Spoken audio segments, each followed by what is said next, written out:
like to think of sustainable investing as a broad spectrum, from avoid on the one hand with negative exclusions and screening for some portfolios, all the way out to impact-oriented strategies on the other end of the spectrum, where investors are looking to make a specific impact in a certain community or area with the investments that they're making.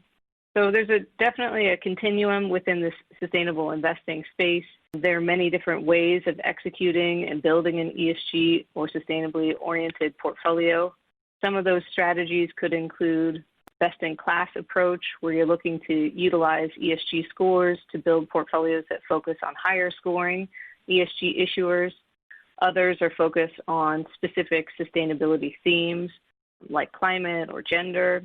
And then in between, there's obviously a focal area on ESG integration, about how are managers incorporating ESG factors in a systematic or formal way into their broad investment process.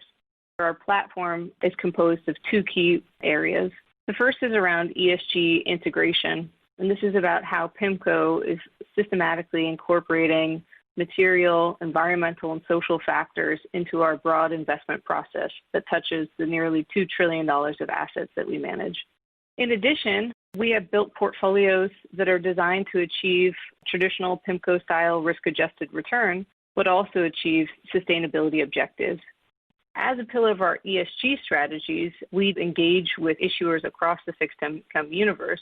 I think our investors globally typically think of engagement in the context of equity holdings, where there are proxy votes and other levers to pull as an investor. What is it that we do as a fixed income manager to drive change and engage with issuers? We've always believed in engaging with issuers that we're investing in and doing our own research to supplement what's available out there from others.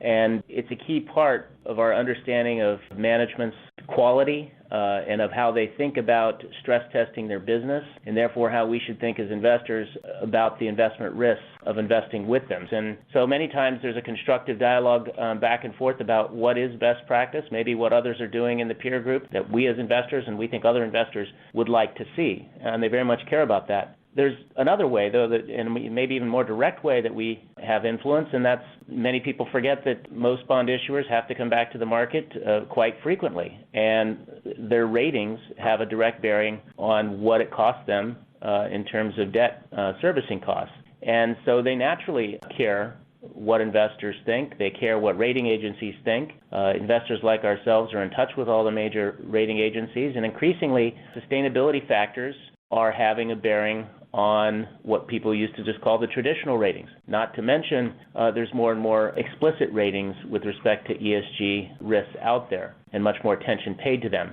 So all of those things, sort of go directly to the bottom line in terms of a company thinking about what the cost of debt service is likely to be. We invite you to download your own copy of our ESG investing report on pimco.com/ESG for more detail and to read some of our engagement stories from the past year.